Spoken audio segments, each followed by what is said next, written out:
Hey guys, hope you're doing well. Never done this before. It's like a channel update, but I've been releasing a lot of stuff for those '90s kids, and probably wondering what that's about. So I'll kind of give you the rundown from the beginning. It all started back in 1999. I moved from Springfield, Missouri to St. Pete, Florida, and I had to stay with my mom because I was having issues with finances. I was like 20, so that's kind of how that goes. But in order to help remember all my friends that I hung out with, on a daily basis, what I started doing was writing a book called The Long Hot Road, and it involved all my friends were characters in the book. Some of them I renamed, some of them I kept the same. I released that book through Publish America. It was the year 2007, I think. So it took quite a few years to finally get it written. The name of it was The Long Hot Road, and The Quiet and the Manic. And these aren't available anymore. It was through Publish America, and this is like probably the only existing copy left, I think. I mean, I handed a few out to family and stuff. Maybe they're around somewhere, but I can't remember.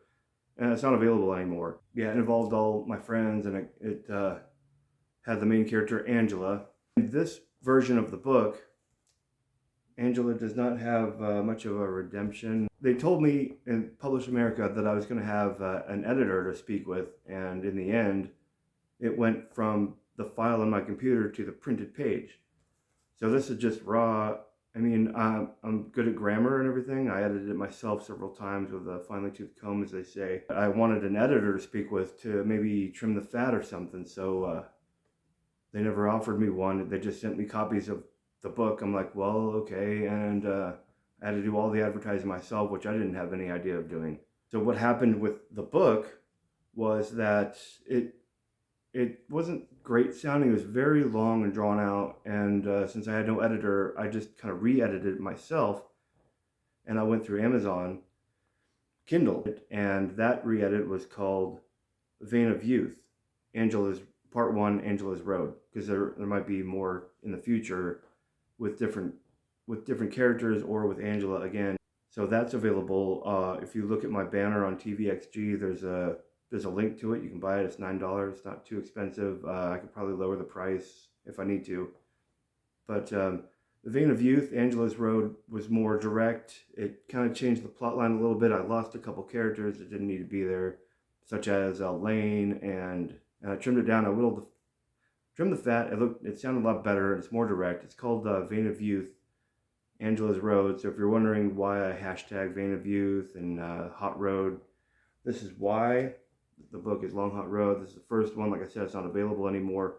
But I made two movies, and the first one was done in 2004 and 2005 with some of the actual friends that I wrote about in the 90s that I was hanging out with. I kind of recreated stuff. It's supposed to take place in 1990. I know there were a couple continuity errors here and there for stuff, that wasn't around actually back then. Yeah, those 90s kids, hashtag those 90s kids, the shorts are from the movie that I shot back then in 2004. Like I said, it's supposed to take place in the 90s, and I tried to live up to that pretty well. There are a lot of my original friends I wrote about in the beginning. There's a Hot Road, so that's why I hashtag Hot Road, because that's the first movie that I shot. And then I tried to shoot another movie called The Beginning, the Hot Road The Beginning, in which I tried to attest to the novel, scene by scene. It didn't really work out very well. Just the first scene really is like the only thing that's true to the book. Damn bad beef.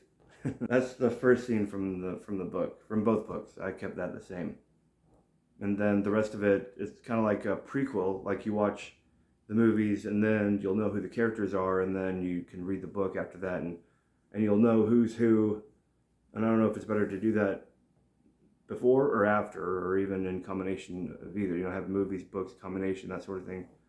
Continuity and all that needs to stay the same. But yeah, if you watch the movies, you read the book, and then there may be more to come after that. I don't know. I just haven't been writing in years. I'd like to continue it. I mean, I have people that say you should continue writing, and that's why I have Part 1, Angela's Road, and there may be another road of another character later. I just haven't sat down and really given it that much thought. I've just had too much on my plate. I'm working two jobs, and I'm sure you all know how it is out there trying to do side hustles. That's basically the story behind all that. It's a channel update. I've been doing all those 90s kids because I thought it might be cool, because like the That 90s show came out on Netflix recently, and it's kind of like, and it's gotten mixed reviews. I thought it was pretty good, but it is kind of corny, some of it. Those 90s kids is kind of like the same as like that 70 or that 90s show, that 70s show. Those 90s kids has the same kind of consonant and sound to it. If you hashtag Google blah blah blah, I don't know if anybody hashtags anymore, those 90s kids, then you can see all my shorts that I've been doing, and I have more that I'm going to put out. But I want to do a channel update in the middle here because I've been kind of busy, so it's been hard to do update or uploads every day. But this is just the explanation of all that, you know, the Hot Rod, Vein of Youth, what those mean, those 90s kids. But it's a good book. I mean, Vein of Youth, if you're into like vampire novels and stuff, teen angst, all that stuff, it's all kind of into one book. And it's a throwback to the 90s and how high school was back then for me and my friends. And until next time, I'll see you later.